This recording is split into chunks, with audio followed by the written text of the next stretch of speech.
Imaginez l'Islande en l'an 871. Un drakkar norrois fend les eaux glaciales de l'Atlantique Nord, approchant d'un littoral différent de tout ce que les colons à bord avaient jamais connu. Là où leur terre natale en Scandinavie s'enorgueillissait de denses forêts de chênes et de pins s'étendant jusqu'à des horizons lointains. Cette île volcanique présente un paysage austère de roches noires, de fumerolles géothermiques et d'interminables étendues sans arbres. Le vent hurle sur des plaines arides, sans rien pour briser sa fureur. Des glaciers scintillent au loin, leur glace ancienne rappelant que cette terre se situe juste en dessous du cercle polaire arctique. Des pics volcaniques se dressent sur des ciels gris, certains fumant encore d'éruptions récentes. Ces aventuriers norrois, habitués à construire leurs grandes salles avec du bois abondant, furent alors confrontés à une question immédiate et brutale. Comment allaient-ils survivre dans une terre qui semblait n'offrir que de l'herbe, de la pierre et un sol gelé?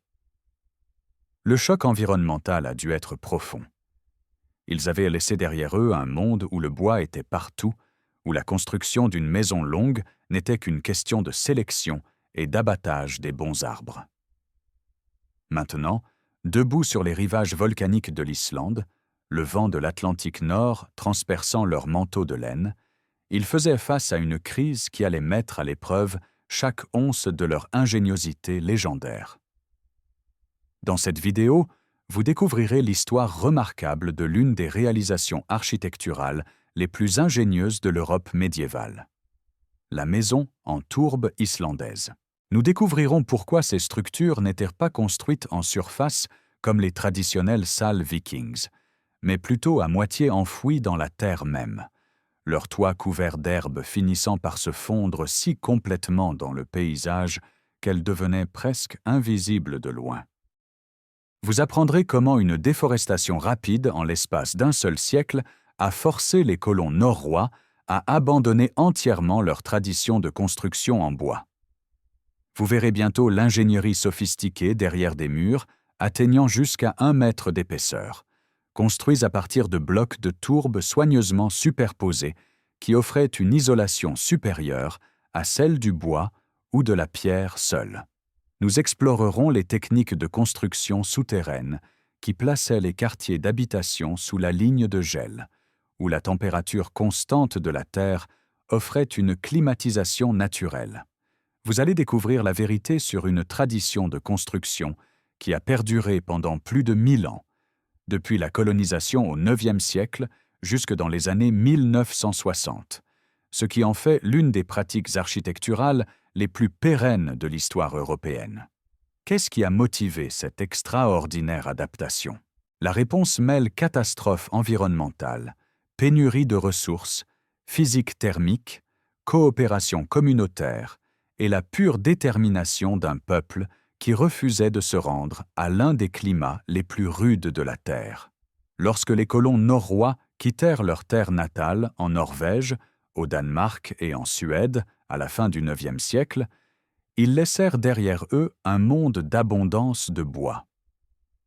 La maison longue norroise traditionnelle, cette structure emblématique de la culture viking, nécessitait des quantités substantielles de bois pour sa charpente, ses murs et son toit. Des artisans qualifiés avaient perfectionné la construction en bois au fil des siècles, créant des salles qui pouvaient atteindre des longueurs impressionnantes tout en supportant de lourds toits de chaume. Le bois n'était pas seulement un matériau de construction, il représentait la culture elle-même. Mais l'Islande allait briser toutes les certitudes que ses colons avaient sur la manière de construire un abri. Selon le Landnámabók, le livre de la colonisation écrit dans la première moitié du XIIe siècle, l'explorateur Ingólfur Arnarson commença sa reconnaissance minutieuse de l'Islande en 871 de notre ère, établissant une colonie permanente 3 ans plus tard, en 874 de notre ère. Les preuves archéologiques confirment cette chronologie grâce à des dépôts de téphras volcaniques, une couche de la colonisation, distinctive créée par une éruption vers 871 qui fournit une datation remarquablement précise. Lorsque ces premiers colons arrivèrent vers 874 de notre ère, l'Islande semblait prometteuse à certains égards. La région de l'Atlantique Nord connaissait des conditions inhabituellement chaudes à cette période, avec des températures d'environ 1 degré Celsius plus élevées que les moyennes plus récentes, apportant des températures relativement douces qui rendirent le voyage et la colonisation de l'Atlantique Nord plus réalisables. Les zones côtières fertiles offraient de bons pâturages, les fjords regorgeaient de poissons et les oiseaux de mer nichaient en nombres incroyables. Pourtant, une réalité dévastatrice les confronta immédiatement. Où étaient les forêts? Les premières estimations suggèrent qu'environ 30 à 40% de l'Islande étaient boisés à l'arrivée des colons, mais il ne s'agissait pas des imposants peuplements de chênes de Scandinavie. Au lieu de cela, des bouleaux chétifs dominaient, leurs troncs fins et tordus, totalement inadaptés aux maisons longues traditionnelles. Ce qui s'est passé ensuite représente l'une des transformations environnementales les plus rapides de l'histoire médiévale. En un seul siècle de colonisation, les Norrois avaient éliminé 97% des forêts originelles de l'Islande. Prenez un instant pour mesurer l'ampleur du phénomène. En seulement 3 ou 4 générations, presque tous les arbres de l'île avaient disparu. Les preuves archéologiques et paléobotaniques révèlent que le principal moteur fut le défrichage pour créer des pâturages et des champs. Les colons avaient besoin de terres de pâturage pour leur bétail. Moutons, bovins, chèvres et chevaux, qui constituaient le fondement de leur économie. Les sols islandais minces, développés sur des millénaires sur un substrat volcanique, se sont révélés terriblement vulnérables une fois le couvert forestier disparu. L'Islande a connu une perte de sol catastrophique depuis la colonisation, avec environ 50% de la végétation et du sol présents au moment de l'arrivée de l'homme perdu à cause de l'érosion causée par la déforestation et des pratiques agricoles inadaptées. Après plusieurs générations, les agriculteurs remarquèrent une baisse de productivité de leurs terres. Les conséquences écologiques allaient façonner la société islandaise pour le millénaire à venir. La déforestation a créé une crise immédiate des ressources. La tradition architecturale norroise dépendait entièrement du bois. Pourtant, il ne restait que 2 sources irrégulières, le bois flotté et les importations. Le bois flotté arrivait le long des côtes islandaises, transporté par les courants océaniques depuis des régions aussi lointaines que la Sibérie. Les codes de loi islandais médiévaux consacraient des dispositions spécifiques à la réglementation de la propriété du bois flotté, révélant à quel point ces dons maritimes aléatoires étaient devenus précieux. Le bois importé n'était accessible qu'aux plus riches. Pour les chefs, il devint un symbole de statut visible.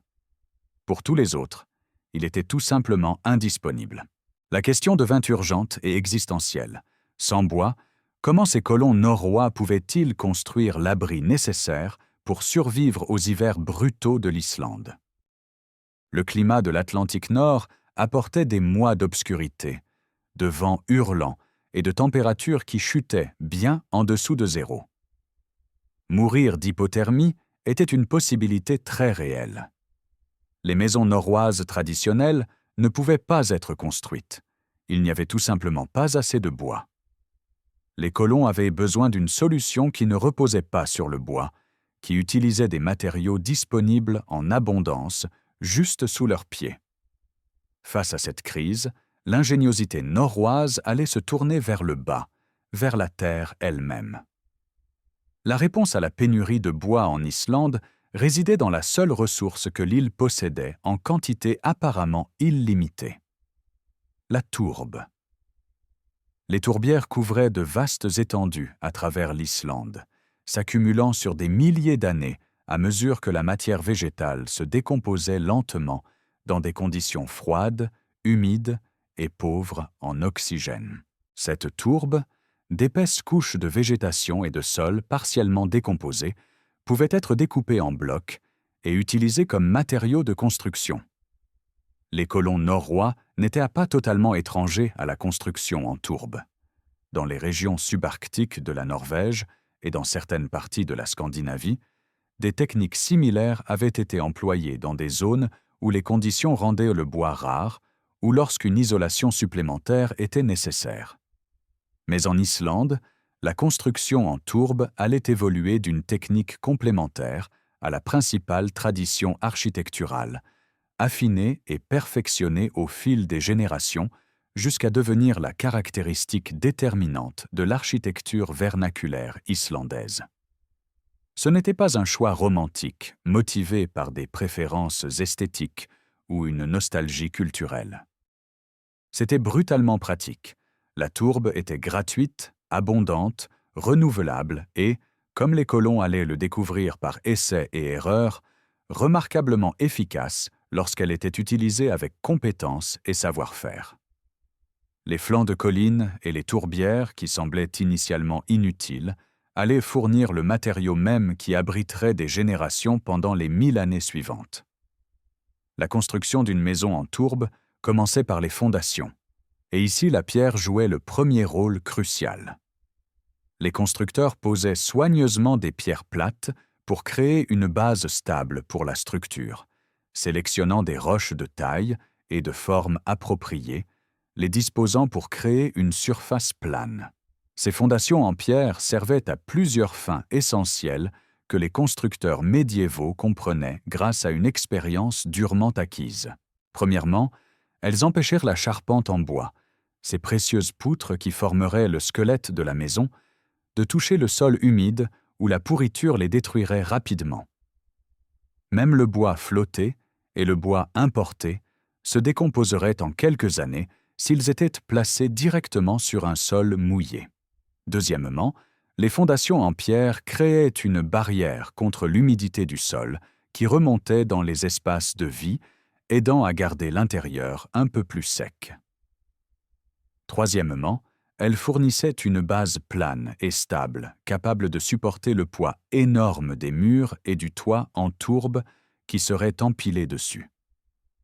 Des fondations mal posées signifiaient une défaillance structurelle, potentiellement un effondrement mortel pendant les tempêtes d'hiver.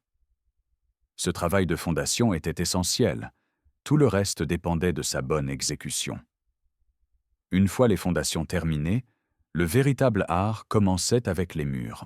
La découpe de la tourbe était un travail qualifié, nécessitant des connaissances et de l'expérience. Le constructeur découpait des bandes appelées clambras dans des tourbières soigneusement sélectionnées, s'assurant que chaque pièce contenait le bon mélange de sol et d'herbes vivantes. N'importe quelle tourbe ne convenait pas. La densité, la teneur en humidité et la composition comptaient toutes. La terminologie révèle à quel point ce métier était devenu spécialisé. Les mottes pour les murs étaient connues sous le nom de strangur, longue bande d'herbe, et haus, bloc de tourbe. Ces blocs de tourbe étaient ensuite classés en klömbrunos, blocs en forme de coin, et kvianos, blocs rectangulaires réguliers, chacun servant à des fins structurelles spécifiques. Les blocs en forme de coin pouvaient être utilisés aux angles ou pour façonner des détails architecturaux, tandis que les blocs réguliers formaient la majeure partie de la masse du mur. La découpe devait être effectuée au bon moment de l'année, lorsque la tourbe n'était ni trop humide ni trop sèche, et à des endroits où la densité de la tourbe était adaptée aux murs porteurs. Les constructeurs expérimentés développaient un œil pour la tourbe de qualité, sachant quelle tourbière produisait un matériau qui conserverait sa forme et supporterait efficacement le poids. Le processus de construction des murs lui-même suivait une technique distinctive qui maximisait la stabilité et l'étanchéité. Les constructeurs posaient les blocs de tourbe côté herbe vers le bas, les disposant en motifs de chevrons qui imbriquaient les couches et répartissaient le poids uniformément. Chaque couche comprimait celle du dessous, et avec le temps, le mur entier se tassait et se compactait, devenant remarquablement solide. Les murs résultants pouvaient atteindre des épaisseurs étonnantes, jusqu'à 2 mètres dans certaines structures, bien qu'un mètre fût plus typique. Imaginez-vous devant des murs qui pouvaient faire 6 pieds d'épaisseur, entièrement construits de terre et d'herbe. Ces murs massifs n'étaient pas simplement empilés immédiatement. Au lieu de cela, les murs extérieurs étaient construits en premier, puis délibérément laissés à tasser pendant un certain temps avant que la construction ne se poursuive. Cette période de tassement était cruciale. Le poids des couches supérieures comprimerait les assises inférieures et les constructeurs voulaient que ce processus soit en grande partie terminé avant d'ajouter la charge du toit. Précipiter le processus invitait au désastre. Des murs qui ne s'étaient pas correctement tassés pouvaient flamber sous le poids du toit ou développer des fissures dangereuses qui compromettraient l'intégrité de la structure. Pendant que les murs de tourbe se tassaient, les constructeurs préparaient la charpente en bois qui soutiendrait le toit. Cette charpente représentait une part importante de l'investissement total en bois de la maison. Des poteaux en bois se dressaient librement à l'intérieur de la structure, soutenant des poutres longitudinales qui parcouraient la longueur du bâtiment. Ces poutres porteraient le poids du toit, l'empêchant d'écraser l'espace intérieur. La charpente devait être conçue avec soin, en calculant le nombre de poteaux nécessaires et leur épaisseur pour supporter la charge. Rappelez-vous, le toit serait couvert de plusieurs couches de tourbe, un poids immense pressant constamment vers le bas. Chaque pièce de bois de cette charpente était précieuse, souvent issue de bois flotté ou, pour les ménages plus riches, de matériaux importés. Le bois était sélectionné, façonné et positionné avec soin, chaque pièce remplissant une fonction structurelle essentielle. Il n'y avait pas de place pour le gaspillage ou l'erreur lorsqu'on travaillait avec des ressources aussi rares. La construction du toit mettait en valeur l'ingéniosité de cette tradition architecturale. Un toit longitudinal à double pente, essentiellement une conception en A, était soutenu par ses poteaux intérieurs autoportants. Sur la charpente en bois du toit, les constructeurs posaient couche après couche de tourbe, créant une épaisse couverture qui fournirait isolation et étanchéité. C'est là que le système devenait vraiment remarquable. L'herbe de la tourbe ne mourait pas, mais continuait de pousser, envoyant ses racines vers le bas à travers les couches de tourbe. Avec le temps, ces racines formaient un réseau dense et entrelacé qui liait le matériau du toit, créant une couche hydrofuge qui évacuait la pluie et la neige fondue. Le toit vivant devenait littéralement une partie du paysage. De loin, après quelques saisons de croissance, ces maisons se distinguaient à peine des buttes naturelles. L'ensemble du processus de construction nécessitait une expertise considérable et un effort communautaire. Construire une maison en tourbe n'était pas quelque chose qu'une personne non qualifiée pouvait gérer seule. Le travail était long et physiquement exigeant. Un labeur éreintant de découpe et de transport de blocs de tourbe, pesant chacun un poids considérable, et de leur empilement précis selon des techniques transmises de génération en génération. Des sources historiques des siècles ultérieurs indiquent que la roche et les poutres de bois flottés étaient généralement collectées en été et en automne, lorsque le temps permettait les déplacements et le transport. La construction elle-même se déroulait en étapes soigneusement séquencées. Fondation, puis mur, laissé à tasser, puis charpente, et enfin le toit. Selon la taille de la structure et la main-d'œuvre disponible, la construction d'une maison en tourbe pouvait prendre des semaines, voire des mois. Certaines compétences, connaissances et expériences étaient absolument nécessaires pour réussir. Pourtant, la construction en tourbe n'est jamais devenue un métier formel et reconnu avec des guildes ou une formation officielle comme il en existait pour les tailleurs de pierre ou les charpentiers en Europe médiévale. Au lieu de cela, les artisans apprenaient de manière informelle des générations précédentes, en apprentissage auprès de constructeurs expérimentés, absorbant les techniques par l'observation et la pratique. Pour les riches fermiers qui en avaient les moyens, Des tailleurs de tourbe experts parcouraient l'Islande pour exercer leur métier spécialisé, apportant leurs compétences raffinées aux projets de construction. Ces spécialistes exigeaient un paiement pour leur expertise, mais le résultat était une construction qui durerait plus longtemps et serait plus performante. Cette transmission informelle des connaissances se poursuivrait pendant plus de 1000 ans, chaque génération enseignant à la suivante les anciennes techniques pour transformer la terre et l'herbe en abris. Mais le génie de la conception des maisons en tourbe s'étendait bien au-delà des méthodes de construction. Le génie des maisons en tourbe islandaise allait bien au-delà du simple empilement de terre et d'herbe pour former des murs et des toits. Le véritable génie de la conception résidait dans sa compréhension sophistiquée de la dynamique thermique et le choix délibéré de construire partiellement sous terre. La décision de construire des maisons semi-souterraines reflétait une connaissance pratique profonde de la rétention de chaleur, de la gestion de l'humidité et de la manière d'exploiter les propriétés naturelles de la terre pour maintenir des températures intérieures vivables pendant les hivers brutaux de l'Islande. Le processus de construction ne commençait pas en construisant vers le haut, mais en creusant vers le bas.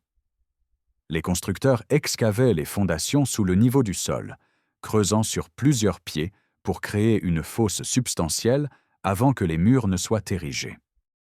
Pour la chaleur, les pièces de vie principales étaient délibérément situées sous la ligne de gel, à environ 1 demi-mètre sous le niveau du sol dans la plupart de l'Islande, là où la terre ne gèle pas même pendant les mois les plus froids. Au-dessus de la ligne de gel, les températures du sol fluctuent considérablement avec les saisons. En dessous de la ligne de gel, cependant, la température du sol reste relativement constante toute l'année, oscillant généralement entre plusieurs degrés au-dessus de zéro. En plaçant les quartiers d'habitation à cette profondeur, les constructeurs s'assuraient que la terre elle-même formait les parties inférieures des murs, enveloppant essentiellement la maison dans une couverture isolante de sol, à température stable. Le sol devenait à la fois structure et système de climatisation. Les propriétés isolantes des murs de tourbe eux-mêmes méritent un examen attentif. La composition organique, matière végétale partiellement décomposée, racines vivantes, sol et poches d'air partout, créait un excellent isolant, bien supérieur au bois ou à la pierre. La chaleur des feux intérieurs se dissipait extrêmement lentement à travers ces murs massifs, tandis que le froid extérieur peinait à pénétrer. La tourbe possédait également la capacité remarquable de réguler les niveaux d'humidité, absorbant l'excès d'humidité lorsque l'intérieur devenait trop humide et la libérant lorsque les conditions s'asséchaient, aidant à prévenir une humidité catastrophique et à réduire la condensation qui gèlerait autrement sur les surfaces froides. Dans les régions les plus froides de l'Islande, les constructeurs employaient des techniques encore plus sophistiquées. Des murs doubles étaient construits avec une couche isolante entre eux, créant une lame d'air qui réduisait encore le transfert de chaleur. C'est le même principe que les fenêtres modernes à double vitrage emploient. L'air, surtout l'air immobile, est un excellent isolant. En piégeant l'air entre deux épais murs de tourbe, les constructeurs créaient une barrière thermique capable de résister même aux températures les plus extrêmes. La quantité de matériaux et de main-d'œuvre que cela nécessitait était considérable. Mais dans les climats les plus rudes, cela s'avérait nécessaire pour la survie. Le toit contribuait également de manière significative à la conception thermique. Plusieurs couches de tourbe posées sur la charpente en bois créaient une épaisse calotte qui empêchait la chaleur de s'échapper vers le haut. Et la chaleur, suivant les lois de la physique, monte toujours. Sans une isolation de toit efficace, une maison pouvait perdre la majeure partie de sa chaleur par le haut, rendant presque impossible le maintien de températures confortables, quelle que soit la quantité de combustible brûlé. Le toit vivant, avec de l'herbe poussant activement et des racines formant cette couche hydrofuge entrelacée, fournissait une isolation continue qui s'améliorait réellement avec le temps, à mesure que le réseau racinaire se développait et mûrissait. Les variations régionales dans les techniques de construction reflétaient des adaptations aux différentes conditions locales à travers les colonies norroises de l'Atlantique Nord. Au Groenland, la tradition de construction s'est adaptée aux matériaux disponibles. Plus de pierres, mais encore moins de végétation adaptée à la tourbe.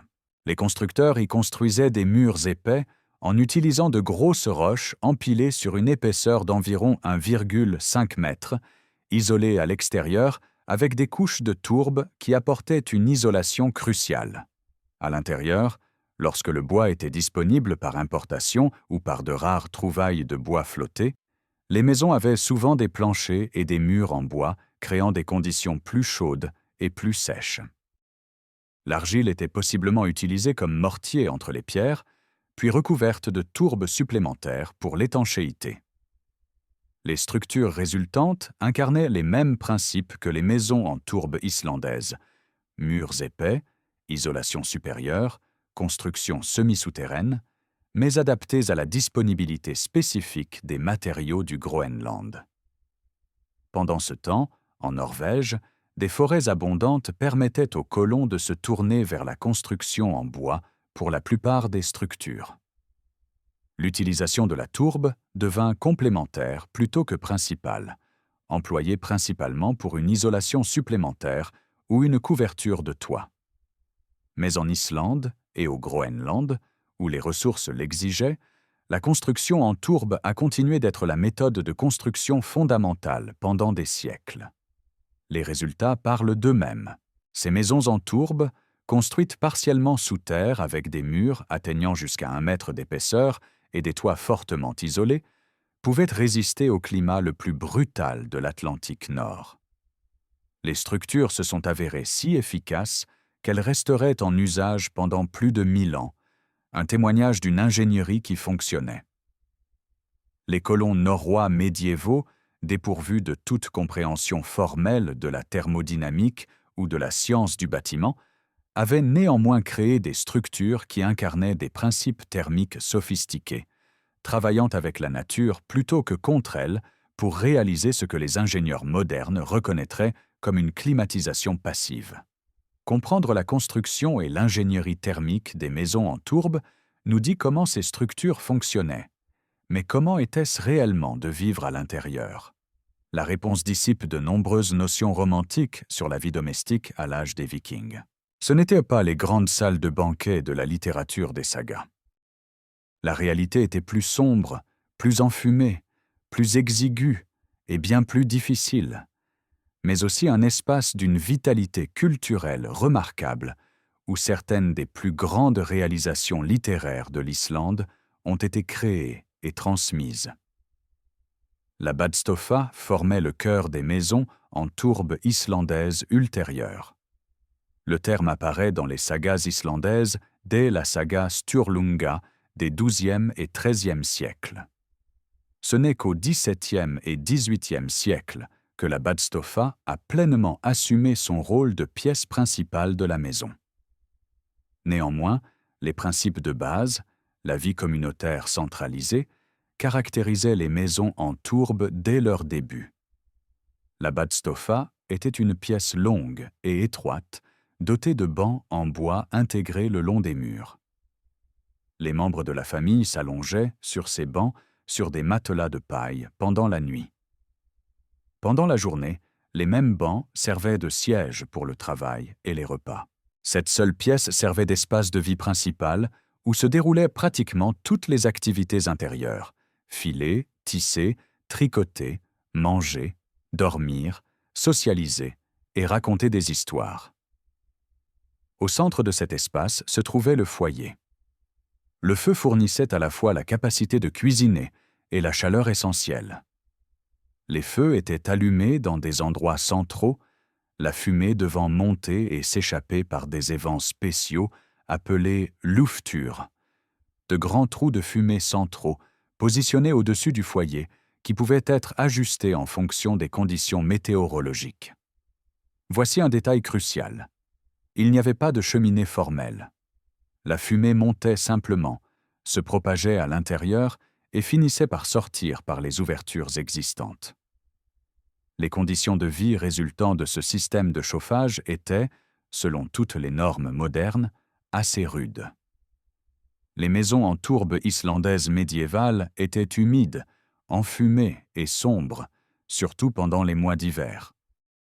Les reconstructions archéologiques et les récits historiques confirment que la pollution de l'air intérieur restait un défi important. Les résidents devaient sentir la fumée pendant des mois. Elle imprégnait les vêtements, les cheveux et la peau. La fumée conservait également les aliments suspendus au chevron. Donc, sa présence était fonctionnellement utile, mais la respirer constamment avait un impact sur la santé respiratoire. Une bonne gestion du feu était une compétence essentielle. Maintenir suffisamment de chaleur et de lumière, tout en minimisant la fumée excessive, exigeait du jugement et de l'expérience. Trop peu de feu signifiait le gel. Trop créait des conditions insupportables. L'équilibre devait être maintenu en permanence, jour et nuit, tout au long des longs mois d'hiver. Ajoutant au défi, ces maisons étaient souvent gravement surpeuplées. Pendant les années prospères, peut-être 20 personnes ou plus pouvaient vivre dans une seule structure de maison longue. Le foyer comprenait non seulement la famille nucléaire, mais aussi des parents éloignés, des ouvriers agricoles, des travailleurs saisonniers, des vagabonds cherchant un abri et des personnes à charge de l'État, des individus que la communauté était légalement tenue de soutenir. Les foyers étaient définitivement multigénérationnels, s'étendant sur 3, voire 4 générations sous un même toit. Des exemples historiques de la période ultérieure illustrent le surpeuplement extrême. Une ferme en tourbe de 1895 abritait 2 familles complètes aux extrémités opposées d'une seule structure. L'intimité était essentiellement inexistante. Familles, serviteurs, chefs en visite et ouvriers dormaient tous ensemble dans des arrangements de couchage communaux. La hiérarchie sociale déterminait la position dans cet espace bondé. Le haut siège, connu sous le nom d'Ondvegi, en vieux norrois, représentait la place la plus honorable sur les bancs, occupée par le chef de famille. Les piliers du haut siège, très probablement les principaux piliers de soutien encadrant cette position prestigieuse, marquaient le centre de l'autorité du foyer. Dans la littérature des sagas, le haut siège revêt une importance symbolique profonde. Lorsque Ingolfr a colonisé l'Islande pour la première fois, il a jeté ses piliers de haut siège par-dessus bord et a juré de s'installer là où il s'échouerait, montrant comment ces objets incarnaient le concept même de foyer et d'autorité. Le statut dictait qui obtenait la meilleure place près du feu, qui dormait le plus près de la chaleur et qui devait se contenter de positions plus froides et moins confortables plus loin du foyer. Même les chefs en visite, malgré leur rang social, dormaient aux côtés de la maisonnée plutôt que dans des quartiers séparés. Pourtant, dans ces conditions enfumées et surpeuplées, la culture islandaise a prospéré de manière remarquable. La Badstofa est devenue le cadre du Huslestur, des séances de lecture du soir axées sur des textes religieux, et du Kvöldvaka, des rassemblements communautaires du soir pour les contes, la musique et la poésie. Les sagas médiévales, la poésie dévotionnelle et d'autres textes littéraires ont été composés, lus à haute voix et copiés dans ces humbles cadres. Les grands chefs-d'œuvre de la littérature vieux norrois, les sagas familiales, la poésie mythologique, les chroniques historiques, ont été transmis de génération en génération dans ces maisons en tourbe. Le filage, le tissage et le tricot fournissaient une activité productive pendant la longue obscurité de l'hiver, tandis que la maisonnée se rassemblait et écoutait des histoires. C'est ainsi que la culture a été préservée et transmise, oralement, en communauté, dans l'obscurité chaude de la Badstofa. L'intégration du bétail dans la structure de la maison représentait une autre adaptation cruciale pour la survie en hiver. Pendant les mois les plus rudes, les animaux étaient rentrés à l'intérieur, non pas par commodité, mais pour une question de survie pour les humains, comme pour les bêtes. Vaches, moutons et chevaux étaient gardés dans la même structure que les habitants humains, généralement séparés par des murets bas ou des cloisons en bois qui permettaient le partage de la chaleur corporelle, tout en maintenant une certaine division de l'espace. La chaleur partagée maintenait en vie les animaux et les humains pendant les froids et les tempêtes les plus extrêmes. Des fouilles à Hofstaddir, une grande demeure de chef dans le nord de l'Islande datant du Xe siècle, ont révélé une grande maison longue, mesurant environ 40 mètres de long, avec des espaces clairement intégrés, conçus pour que le bétail partage la chaleur corporelle avec la maisonnée. Des passages reliaient les zones de vie humaines aux sections de la grange, offrant un accès facile pendant les tempêtes et l'obscurité de 24 heures du plein hiver, lorsque s'aventurer à l'extérieur pouvait être fatal. L'agencement de la maison comprenait également des zones de stockage cruciales. Des garde-manger appelés burs étaient dédiés à la conservation des produits laitiers, du petit lait et du beurre stockés dans des barils, des fromages en affinage et d'autres aliments essentiels conservés au frais. Chaque ferme avait besoin de structures pour stocker le foin pour nourrir le bétail pendant l'hiver, le poisson séché qui constituait un aliment de base et d'autres provisions accumulées pendant les saisons productives. Sans un stockage adéquat de la nourriture, l'hiver signifiait la famine. La maison en tourbe n'était pas seulement un abri, c'était un système intégré pour survivre des mois où la terre ne produisait rien et où le simple fait de rester en vie nécessitait une préparation minutieuse et une gestion des ressources. Les archives archéologiques et les sources historiques brossent un tableau cohérent de l'agriculture islandaise fortement axée sur l'élevage. Bovins, porcs, moutons et chèvres permettaient aux Islandais de survivre aux hivers en fournissant de la viande, du lait, de la laine et des peaux. Les vestiges archéologiques des sites de l'âge des Vikings comprennent des os de nombreux oiseaux de mer, des œufs d'oiseaux, des morses, des poissons, des phoques et des baleines, montrant la diversité des sources de nourriture exploitées. Mais les animaux domestiques formaient la base, et les protéger pendant l'hiver signifiait protéger tout l'avenir économique de la ferme. La dure vérité est inévitable. Ce n'étaient pas les salles vikings romantiques de la légende. Elles étaient fonctionnelles, exiguës et enfumées. Pourtant, elles étaient efficaces. Elles fonctionnaient. Elles maintenaient les gens et les animaux en vie dans des conditions qui auraient facilement pu les tuer. Les colons norrois qui ont conçu et affiné ces structures ne se souciaient pas du confort ou de l'esthétique. Ils se concentraient sur la survie. Et dans cet objectif, ils ont réussi de manière spectaculaire, créant un modèle durable pour l'habitation arctique qui perdurerait pendant plus d'un millénaire. Construire une maison en tourbe ne représentait que le début d'une relation à vie avec une structure vivante qui exigeait une attention constante. Les maisons en tourbe s'érodaient, se tassaient, se décomposaient continuellement et demandaient de l'entretien. Négliger une maison en tourbe, même pour quelques années, pouvait entraîner un effondrement catastrophique. Les toits exigeaient l'attention la plus fréquente. Selon la rigueur des hivers locaux et la qualité de la construction originale, les toits devaient être renouvelés toutes les quelques années pour s'assurer qu'ils restaient étanches et correctement isolés. Pour un renouvellement complet de la tourbe, l'intervalle variait considérablement selon la région. Dans certaines zones, les toits de tourbe duraient jusqu'à 20 ans.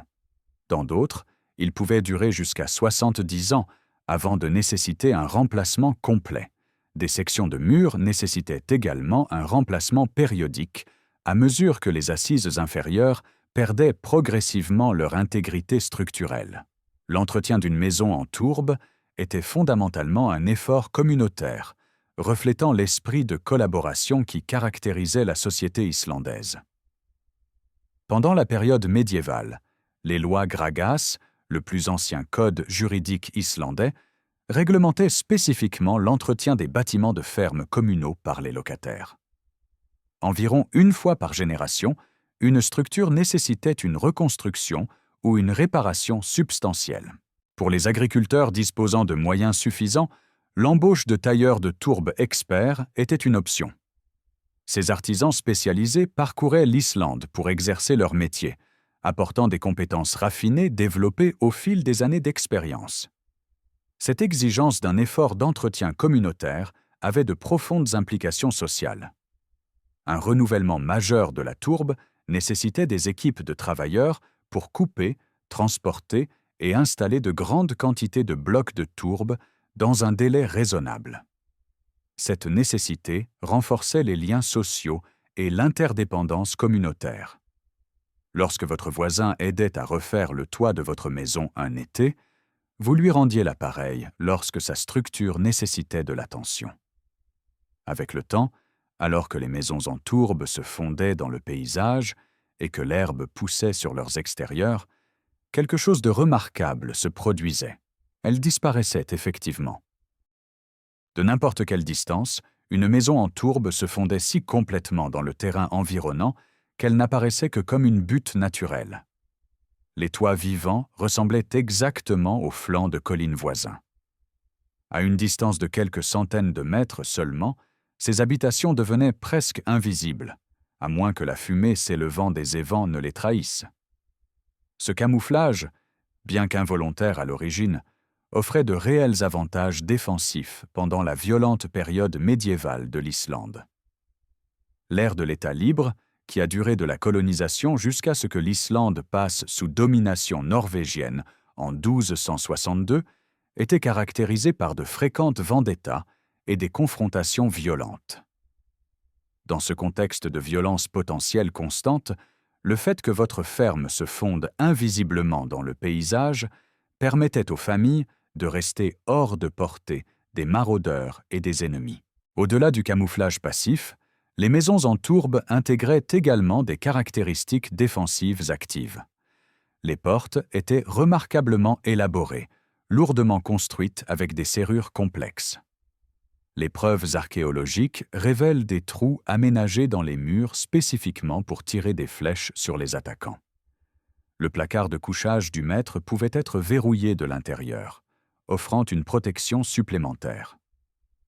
La saga Eyrbyggja, chapitre 26, décrit une attaque contre la ferme de Snorri Goði, détaillant les caractéristiques défensives du bâtiment. Il convient de souligner que les objectifs principaux de la construction en tourbe restaient l'isolation thermique et la disponibilité des ressources. Les avantages défensifs, bien que réels et précieux, étaient des conséquences secondaires. Pourtant, cela illustre un principe qui traverse toute la tradition des maisons en tourbe. Les choix de conception pratique produisaient souvent de multiples avantages. Malgré l'image égalitaire parfois projetée sur l'Islande de l'âge des Vikings, les preuves archéologiques révèlent une stratification sociale claire dès les premiers jours de la colonisation. L'un des marqueurs les plus visibles de cette hiérarchie apparaissait dans les bâtiments eux-mêmes, spécifiquement dans la présence et la quantité de bois. Alors que les fermiers ordinaires construisaient principalement en tourbe avec un minimum de bois, les chefs et les riches incorporaient beaucoup plus de bois dans leurs salles, démontrant à la fois leurs ressources économiques et leurs relations commerciales. Les fouilles archéologiques ont mis au jour des fermes qui appartenaient clairement à l'élite. Dans le nord de l'Islande, le site de Hofstadr abritait une grande demeure pour un chef au Xe siècle. Plus impressionnant encore, le site archéologique de Stöd, dans l'est de l'Islande, a révélé plusieurs structures de l'âge des Vikings, y compris ce qui pourrait être la plus grande maison longue viking découverte en Islande. Le site contient 2 maisons longues distinctes de différentes périodes, une structure plus ancienne, datant d'environ 800 de notre ère, avant la colonisation permanente, et une salle plus récente d'environ 874 de notre ère. Les archéologues ont trouvé environ 190 perles à Stöd, un nombre extraordinaire indiquant une participation à des réseaux commerciaux à longue distance et suggérant que c'était l'un des sites les plus riches de l'Islande de l'âge des Vikings. Erikstadir, qui serait la ferme d'Éric le Rouge, a été fouillé de 1997 à 99 et une réplique à grande échelle a été construite à proximité en 1999. Les chefs, appelés Godard, exerçaient un pouvoir considérable combinant autorité religieuse, juridique et militaire. Ils présidaient les assemblées locales, menaient des troupes armées, dirigeaient des cérémonies religieuses et contrôlaient d'importants domaines. Les fermiers ordinaires, bien que libres de statut juridique, dépendaient néanmoins économiquement des chefs. Les différences dans leurs habitations reflétaient et renforçaient ces divisions sociales. Cette hiérarchie sociale serait illustrée de manière spectaculaire par une catastrophe naturelle qui a créé l'une des fenêtres les plus importantes de l'archéologie sur la vie islandaise médiévale. Un jour de l'an 1104, le mont Hekla est entré en éruption avec une force catastrophique. L'éruption a détruit au moins 20 fermes dans le district, ensevelissant les champs sous des mètres de pierre ponce stériles. L'une de ces fermes abandonnées était Stong. Lorsque les cendres ont finalement cessé de tomber, Stong gisait enseveli sous d'épaisses couches de pierre ponce, ses murs de tourbe remarquablement intacts sous le téphra. L'ensevelissement rapide a créé un mécanisme de préservation similaire à Pompéi. C'est pourquoi Stong a parfois été appelée la Pompéi de l'Islande. Pendant 835 ans, Stong est resté caché, un instantané parfaitement préservé d'une ferme islandaise du XIe siècle. En 1939, une équipe d'archéologues nordiques est arrivée pour fouiller le site. Ce qu'ils ont trouvé a dépassé leurs attentes. Les vestiges exceptionnellement bien conservés ont révélé des techniques de construction avec des détails extraordinaires, montrant exactement comment la tourbe, la pierre et le bois limité se combinaient pour créer ces structures. La ferme comprenait non seulement la maison longue principale, mais aussi une étable, une forge, une petite église et un cimetière. L'agencement complet d'une ferme du XIe siècle était révélé. Entre 1974 et 1977, pour le 101e anniversaire de la colonisation de l'Islande, une reconstruction historiquement exacte de Stong a été construite à un endroit voisin, maintenant appelé Thjodveldisberin. Les visiteurs modernes peuvent se promener dans ces structures, découvrant l'échelle, l'agencement et l'atmosphère d'une ferme de l'âge des Vikings. D'autres sites importants incluent l'exposition de la colonisation à Reykjavik, également connue sous le nom de Reykjavik 871 plus ou moins 2, construite autour des vestiges excavés de l'une des toutes premières maisons construites en Islande. Glaumberg préserve à la fois des traditions de construction en tourbe ancienne et plus récentes. Ces sites préservés racontent collectivement l'histoire d'une tradition de construction s'étendant sur plus d'un millénaire. Vers 985 de notre ère, Éric le Rouge, ayant été exilé d'Islande, mena une expédition vers l'ouest jusqu'au sud-ouest du Groenland. En 986, sa flotte de 25 navires transportant environ 500 colons établit les premières colonies norroises.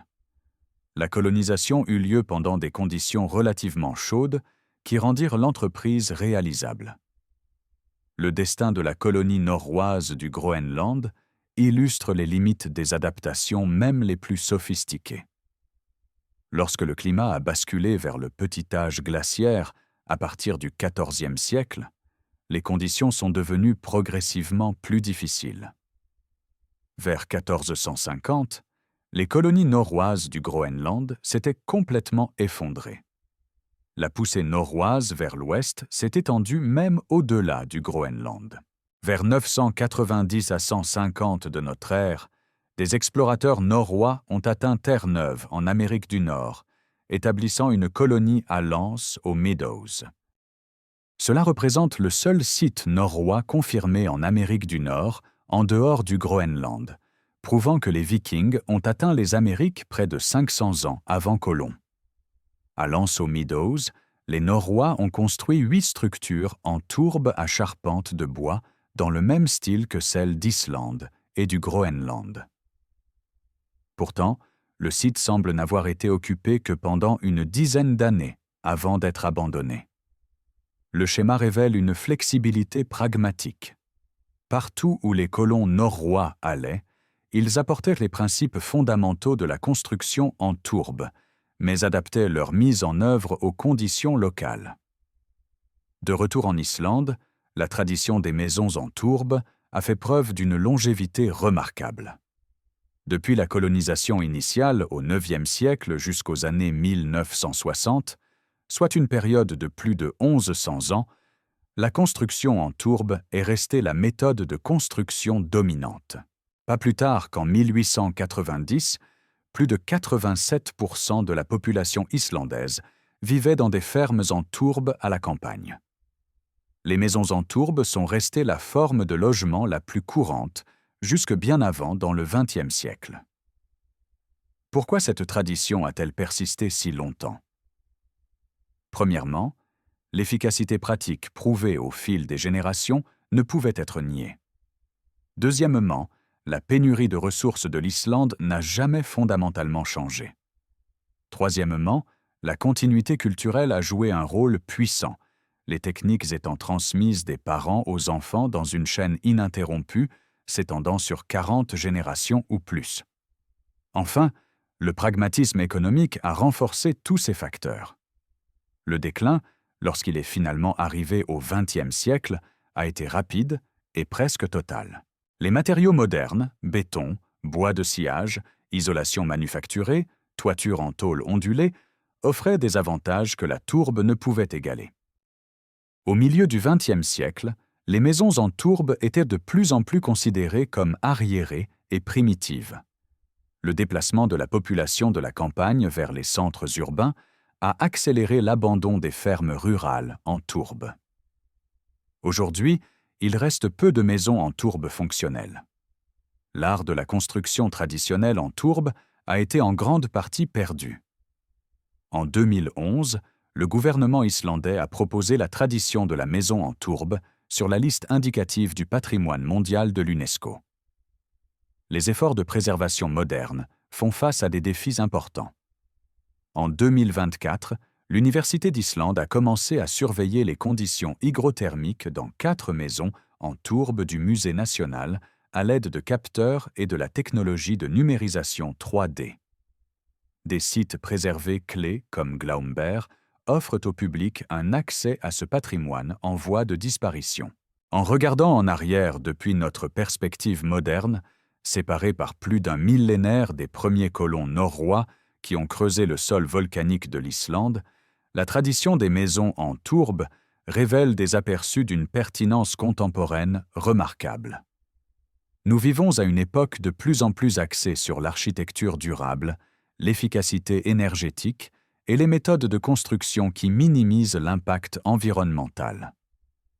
Les Norrois médiévaux, dépourvus d'une telle terminologie ou d'un tel cadre théorique, ont néanmoins illustré ces principes par pure nécessité pratique. Leurs maisons en tourbe incarnèrent des concepts que l'architecture durable moderne ne fait que redécouvrir. Utiliser des matériaux locaux et renouvelables, maximiser l'isolation naturelle, intégrer les structures à leur paysage, minimiser l'impact environnemental par l'efficacité des ressources et adapter les méthodes de construction au climat plutôt que de tenter de le surmonter par la technologie. Le mouvement contemporain des toits vivants offre un exemple frappant de la sagesse ancienne qui revient sous une forme moderne. Les toits verts sont promus pour leurs propriétés isolantes, la gestion des eaux pluviales et leur attrait esthétique. Ce sont précisément les qualités que les toits en tourbe de l'âge des Vikings offraient. Les mêmes principes opèrent dans les deux cas. Les plantes vivantes créent une isolation, les réseaux racinaires forment des couches hydrofuges et l'intégration avec les processus naturels réduit l'empreinte environnementale du bâtiment. La tradition des maisons en tourbe offre également de profondes leçons sur l'adaptation face à une crise environnementale. Lorsque les colons norrois ont été confrontés à la déforestation rapide de l'Islande, une catastrophe écologique de leur propre fait, ils auraient pu échouer. Pourtant, plutôt que d'abandonner l'île ou de s'accrocher obstinément à des méthodes qui ne fonctionnaient plus, ils se sont tournés vers un matériau alternatif abondant et l'ont développé en un système de construction sophistiqué qui soutiendrait leur civilisation pendant plus d'un millénaire. Nous faisons face à notre propre crise environnementale avec le changement climatique. La réponse norroise offre un modèle instructif. Lorsque les circonstances changent radicalement, la survie dépend d'une adaptation innovante plutôt que du déni ou d'une adhésion rigide à des systèmes défaillants. L'ingéniosité et la résilience apparaissent comme des thèmes centraux tout au long de cette histoire. Les Norrois se sont contentés de ce qui était disponible, plutôt que de se lamenter sur ce qui leur manquait. La vie dans ces maisons en tourbe était rude, enfumée, humide et inconfortable à tout point de vue. Pourtant, ils ont développé des solutions pratiques, les ont affinées au fil des générations d'expérience et ont bâti une civilisation durable dans l'un des environnements les plus difficiles de la Terre. La coopération communautaire s'est avérée essentielle tout au long du processus. L'entretien des maisons en tourbe nécessitait un effort collectif. Cette nécessité renforçait les liens sociaux et la dépendance mutuelle. À notre époque moderne d'individualisme croissant, la tradition des maisons en tourbe nous rappelle que prospérer dans des circonstances difficiles nécessite souvent une action collective et une solidarité communautaire. Ces structures remettent également en question les notions romantiques que nous pourrions avoir sur la vie à l'âge des Vikings.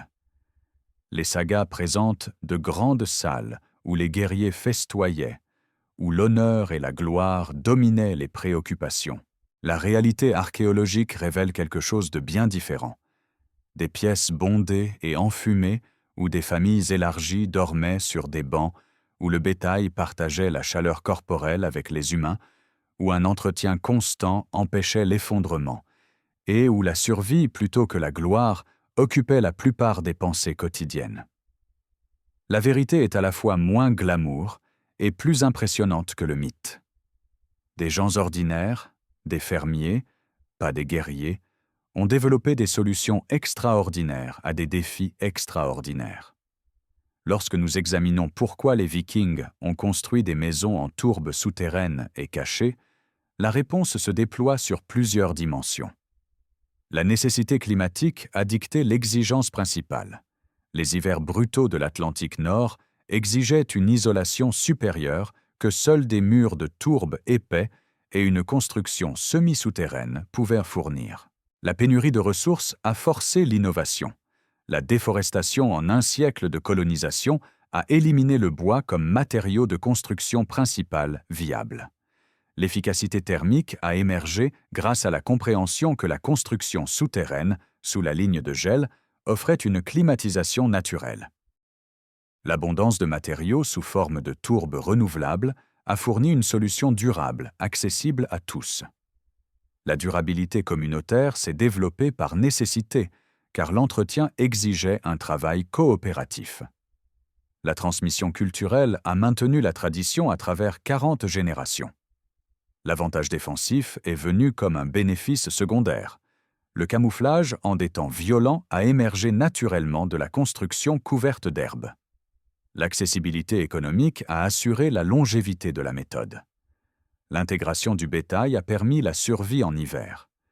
L'harmonie environnementale a résulté de la construction avec la terre plutôt que contre elle. Cette tradition a commencé comme une adaptation désespérée de colons confrontés à des conditions environnementales qui menaçaient leur survie. Au fil des siècles, elle s'est transformée en identité culturelle, persistant longtemps après que la nécessité la plus désespérée se soit estompée. La maison en tourbe est devenue non seulement un abri, mais un symbole. L'identité islandaise construite à partir de la terre islandaise. L'histoire plus large des Vikings qui émerge remet en question les récits simplifiés de pillards et de guerriers. Les Norrois étaient certainement capables de violence, mais ils étaient aussi des constructeurs sophistiqués, des colons adaptables capables de créer des communautés durables dans des environnements où des cultures moindres auraient pu périr. Ils pensaient à long terme, développant des systèmes qui serviraient des générations, s'étendant dans un avenir inimaginable. Lorsque nous regardons l'âge des Vikings avec des yeux modernes, nous avons tendance à le romantiser. L'âge de l'exploration, des voyages audacieux vers des terres inconnues.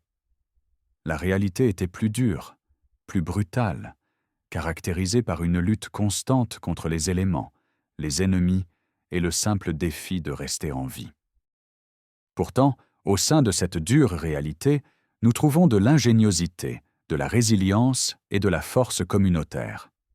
Ces gens ont bâti une civilisation fonctionnelle dans l'un des environnements les plus difficiles de la Terre, sans technologie moderne, sans combustible fossile, ni chaîne d'approvisionnement mondiale.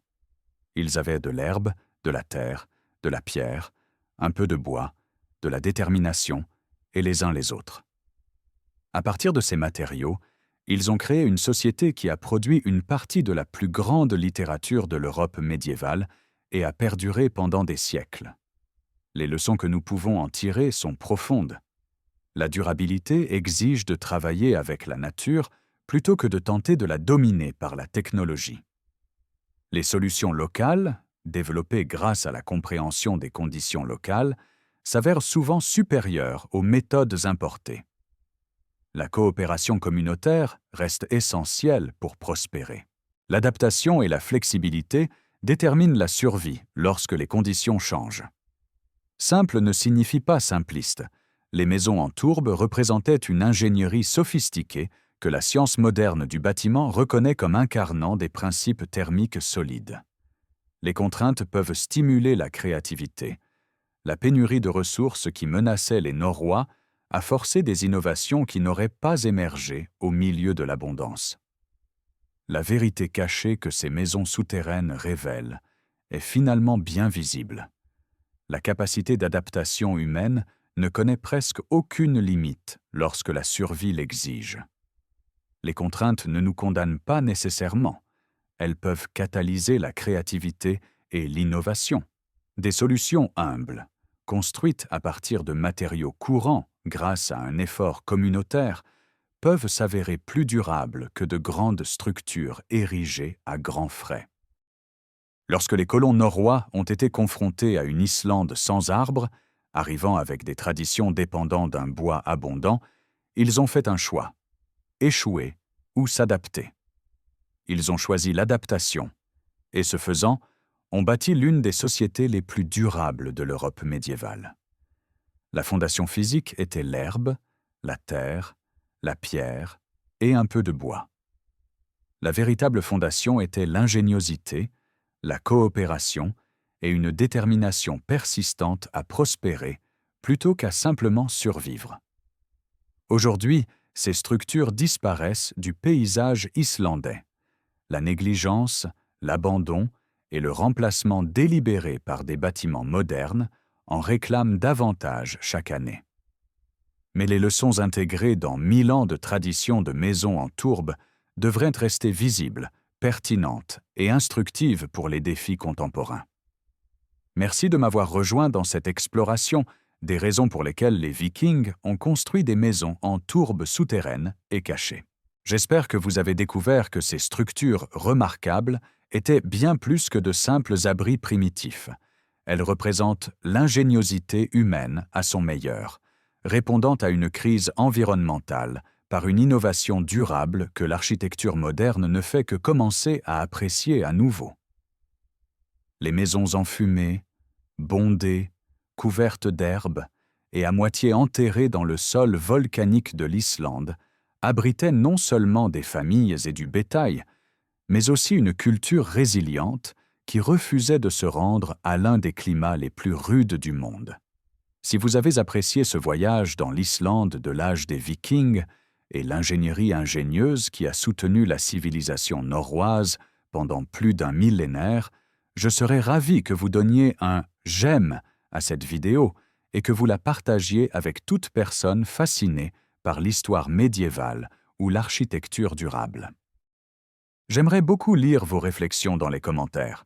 Quel aspect de la construction des maisons en tourbe vous a le plus fasciné? Était-ce l'ingénierie thermique, les aspects sociaux de la vie communautaire surpeuplée, ou peut-être la remarquable longévité de cette tradition? Abonnez-vous pour plus d'explorations approfondies de l'histoire médiévale, où nous découvrons les histoires humaines et les solutions innovantes derrière les chroniques et les artefacts. D'ici la prochaine fois, merci d'avoir regardé.